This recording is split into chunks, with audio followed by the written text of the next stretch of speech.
현재 모든 야구 팬들의 이목은 WBC에 가 있는데요. 어느새 2026년 프로야구도 개막이 멀지 않았습니다. 작년에 2025년은 3월 22일에 개막을 했던 것에 비해 올해는 3월 28일에 개막이 됩니다. 직장인이기에 영상 올리기가 힘이 들지만 한 팀씩 영상을 올려보려고 합니다. 수디 역순으로 진행을 할 예정이고요. 그래서 오늘 첫 시간에는 키움 히어로즈부터 살펴보겠습니다. 자, 키움 히어로즈 팬들 작년에 야구 보셨을려나요? 저 같으면 못 볼 것 같은데요. 올해 실질적으로 키움은 탈꼴찌 또는 8, 9위권을 노리는 게 현실적입니다. 키움의 소년 가정이었던 송성문이 메이저리그로 이탈했고 예상 라인업을 봐도 구멍이 너무 많습니다. 과연 키움이 탈꼴찌할 수 있는 조건이 무엇인지 4가지는 마지막 부분에 있으니까 참고해 주시고요. 키움 히어로즈의 현 상황을 보면 과거에 김웅룡 감독이 했던 말이 떠오릅니다. 청우도 가고 혜성이도 가고 성문이도 가고 누가 야구에. 야수 3명이 빠지면 어느 팀이나 야구하기 힘들지만 키움은 FA 영입도 하지 않기에 더 힘들어졌죠. 결과를 보면 더 참혹합니다. 이정우가 나가자마자 2023년 꼴등, 2024년도 꼴등, 여기에 엎친 데 덮친 격으로 김여성의 메이저리그 진출로 2025년도 꼴등. 근데 놀라운 점 하나 알려드릴까요? 키움의 승률 3할 2푼 6리는 역대 최악 승률 탑10에 포함되지도 않습니다. 최근에는 한화의 2022년도 3할 2푼 4리가 키움보다 더 좋지 않은 성적이었죠. 한화 팬들이 보살인 이유가 있습니다.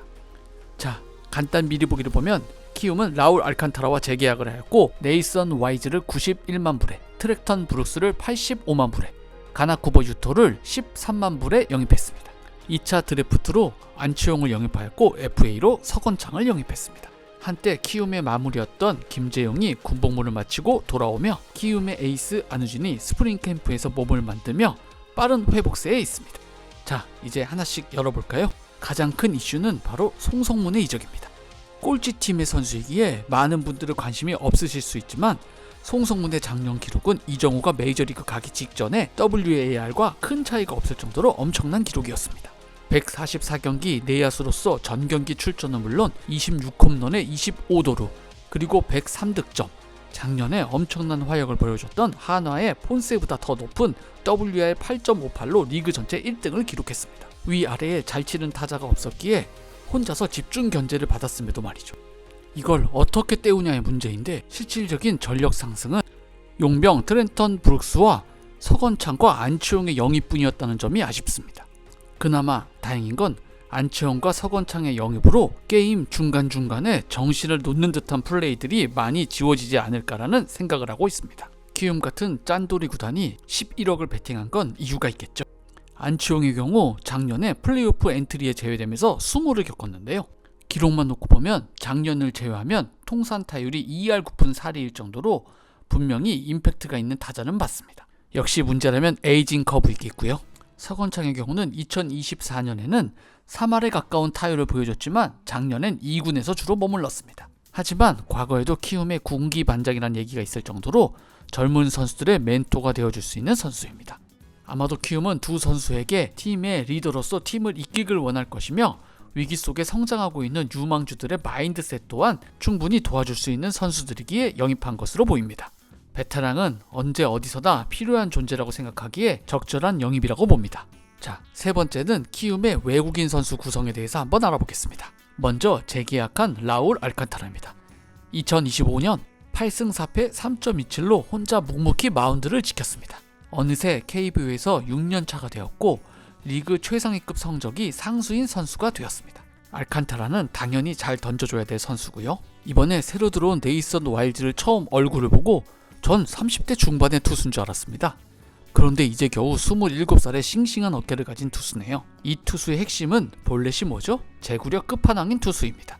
작년 트리플 A에서 25경기 중 19경기 선발로 나와 112이닝, 방해율 3.04, 그리고 볼넷 비율이 7.2%로 최상위권 수준인 선수입니다. 아마도 과거에 넥센에 있었던 키움의 베네켄이 떠오르는 선수네요. 과거에는 포심 위주의 피칭을 했다면 현재는 포심과 체인지업, 커터를 섞어서 던지는 피칭 디자인 전략으로 변화한 투수입니다. 직구 유사 궤적으로 우타자의 헛스윙을 유도를 잘 해낸다는 장점도 있습니다. 트리플 A에서도 선발 평균 5.21이닝이라는 꾸준한 소화력을 보여줬으며 보척 스카이돔의 광활한 외야에 덕을 볼 수 있는 선수로 보입니다. 알칸타라와 함께 강력한 원투펀치를 구축할 수 있는 선수로 보이네요. 송성문을 대체해줘야 될 트렌튼 브룩스 선수를 알아볼까요? 먼저 가장 눈에 띄는 건 마이너 통산 출루율이 3할 8푼 1리로 상당히 높다는 것입니다. 물론 메이저에서는 1할 4푼 6리로 방출당했지만 이 정도 선수를 총액 85만 달러에 데려온 것은 꽤 괜찮은 계약으로 생각되네요. 출루율을 보듯이 선구안이 뛰어나고 변화구 대처가 좋은 타자 유형입니다. 역사적으로 이런 타자들이 우리나라에서 성공을 더 많이 했죠. 여기에 1루수와 좌익수까지 소화가 가능하다는 점은 팀에게 상당한 윤활유 역할을 해줄 수 있겠네요. 거기다가 출루율만 높은 똑딱이가 아닙니다. 장타율도 4할 7푼 1리로 통산 OPS가 거의 8할 5푼에 해당하겠네요. 잘 터져준다면 송성문 선수를 대체할 수 있을 것 같은 기록입니다. 올해부터 아시아 쿼터제로 용병이 한 명씩 더 뛸 수 있게 됩니다. 키움의 경우 가나쿠보 유토를 영입했는데요. 전성기는 2021년 1군에서 10경기에 4승 1패 2.82의 방어율을 보여주면서 야쿠르트의 우승의 한 축을 담당했었습니다. 작년의 기록은 7.71. 그 이유는 바로 부상이었습니다. 고질적인 팔꿈치와 어깨 부상이었는데요. 이것을 이겨내고 멋진 모습을 보여줄 수 있을까요? 개인적으로 얼굴의 관상이 중요하다고 생각하는 편인데 관상이 그리 좋아 보이지 않습니다. 키움의 용병들을 보셨는데 어떠신가요? 생각보다 괜찮은 선수들을 잘 모아놓은 것 같습니다. 네 번째론 작년에 끔찍했던 키움의 마운드입니다. 특히 불펜이었죠. 이기고 있는 경기에서도 불펜이 경기를 망가뜨리며 게임을 지는 경우가 허다했습니다. 그 수치가 어느 정도였냐면 과거에 엄청난 승률로 꼴찌를 했던 산미 슈퍼스타즈의 구원진 WR이 밑도는 기록이었습니다. 거기다가 얇은 투수층으로 인하여 젊은 선수들이 과도하게 소비되며 부상까지 당하게 되었죠. 작년 마무리로 좋은 모습을 보여줬던 주승우 선수 역시 부상을 당하며 수술대에 오르게 되었습니다. 그나마 다행인 건 2023년, 22년 시즌에 키움 필승조와 마무리를 맡았던 김재용이 제대 후 돌아옵니다. 빠르지 않은 140대 초중반의 구속을 움직임으로 지배하면서 리그 최상위 무브먼트로 타자를 압도했던 투수였죠. 과거와 같은 모습을 보여준다면 키움의 중요 승부처에서 등판되지 않을까 생각합니다. 그리고 키움의 2026년도 1순위 박준현 선수가 있습니다. 박성민 선수의 아들로 유명한데요. 여기저기서 많은 말들이 들리고 있지만 일단 키움은 이 선수를 끌고 가기로 결정했습니다. 일단 중간 투수로 올해 육성을 하면서 장기적으로는 선발 투수로 키우겠다는 마인드인데요. 157kg를 가지고 있다는 것만으로도 충분히 불펜에서 도움이 될 만한 선수입니다. 이번에 키움에선 과거에 롯데에 있었던 박진영 선수를 데려왔는데요. 박진영 선수가 최근에 보이지 않았었는데 자세히 찾아보니 롯데에서 작년에 좋지 못한 성적으로 키움으로 이적하게 되었네요. 잘 던질 때의 모습을 되찾는다면 충분히 도움이 될 만한 투수이며 여기에 키움 어린 불펜진의 든든한 경험을 전수해 줄 수 있는 선수로 보입니다. 김재웅 선수를 제외하면 상수가 보이지 않는다는 점에서 내년도 쉽지 않은 불펜이 될 것 같습니다. 이제 전체적인 투타 전술과 라인업까지 한번 알아보겠습니다. 라인업을 보시면 이영종과 박주용이 외야 한 자리를 보고 다투고 있고 중견수와 좌익수는 브룩스와 이주영이 맡을 확률이 높아 보입니다. 작년에 송성문과 함께 유일한 밥값을 했던 최주환이 1루를 맡아주고 핫코너 3루는 임지열이 맡을 것으로 예상됩니다.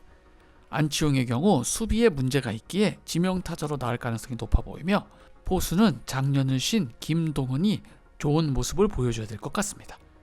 2루에는 서건창이 서게 되고 유격수는 고영우와 어준석이 나란히 나오면서 한 시즌을 버티지 않을까 생각이 드네요. 전체적으로 라인업을 보시면 한 방을 쳐줄 타자가 보이지 않습니다. 그나마 최주환 정도만 보이는데 이렇게 되면 결국 연타를 쳐서 득점을 내야 하는데 라인업이 쉽게 연결될 것 같지가 않다는 점이 큰 문제입니다. 1번부터 5번까지 상위 타선에서 얼마나 효율적으로 응집력을 보여주냐가 핵심이 될 것 같네요. 그나마 선발진은 조금 낮습니다. 일단 에이스인 안우진이 내년 6월을 목표로 선발진에 돌아오는 것이 예정되어 있으며 네이선 와일즈, 라운 알칸타라 여기까지 3명은 어느 팀에도 뒤처지지 않는 선발진입니다. 나머지 두 자리를 놓고 가나쿠보 유토와 하영민 그리고 작년에 1순위로서 힘든 모습을 보여줬던 정현우 선수의 반등이 필요해 보입니다. 불펜진이 좋지 않기에 이기는 경기에 선발 투수들이 긴 이닝을 던져줘야 되는 건 짐이겠네요. 불펜진을 보면 마무리의 경우 작년에 마무리를 맡았던 조영건을 그대로 마무리로 쓸 예정이라고 합니다. 여기에 김재웅, 원종현, 박준현, 오석주, 박윤성, 김유나, 윤석원 등이 불펜진에서 버텨줘야 되겠네요. 이렇게 보면 김재웅을 제외하면 3점대 방어율을 찍을 만한 투수가 많아 보이지는 않습니다. 자, 이제 결론으로 키움이 탈꼴찌를 하기 위한 핵심 요소 4가지를 한번 짚어보겠습니다. 첫 번째가 가장 중요하겠죠? 외인 선발이 둘이 합쳐서 최소 320이닝을 끓여줘야 불펜에 과부하가 생기지 않을 수 있습니다. 타선에서는 새로운 용병 트렌턴 브룩스가 터져줘야 하며 이주영과 최주환 역시 꾸준한 모습을 보여줘야 합니다. 그나마 다행이라면 스프링 캠프에서 이영종과 박찬혁이 상당히 좋은 모습을 보여주고 있다는 점이겠네요. 결국 올해도 가장 큰 문제는 불펜이 되지 않을까 생각합니다. 작년에 좋은 모습을 보여줬던 주승우 마무리의 이탈과 전역한 김재웅과 베테랑 박진영이 얼마나 중간에서 막아주냐가 핵심적인 요소인데요. 만약 신인 박준현이 150km대 후반대의 공을 가지고 1이닝만 막아줄 수 있다면 그나마 숨통이 트일 예정입니다. 그리고 안우진이 선발로 복귀하게 되면 가나쿠버 유토를 불펜으로 쓸 생각을 가지고 있기에 그때까지 버티는 것도 중요하겠네요. 결국 이렇게 버티기 위해서는 합류한 베테랑들이 팀을 잘 이끌어줘야 합니다. 어린 선수들이 슬럼프에 빠졌을 때 베테랑들이 나와 구멍을 메꿔주는 전략으로 시즌을 길게 보고 잘 끌어가야 합니다. 만약 안우진이 오기 전에 무너진다면 역시나 또 꼴찌하겠죠? 여기서 또 한 가지 문제가 있습니다. 키움 히어로즈 코치진에 대한 문제인데요. 키움은 FA를 거의 영입하지 않기에 코치진의 능력이 더욱 중요한 팀인데 대부분의 코치들을 히어로즈 출신의 선수들만 뽑고 있습니다. 몇 년째 제대로 육성이 되고 있지 않아서 꼴찌를 계속 하고 있는 점을 감안한다면 이해가 되지 않는 부분입니다. 진정한 리빌딩에 대한 의지가 있는 것인지 의문이 제기되네요.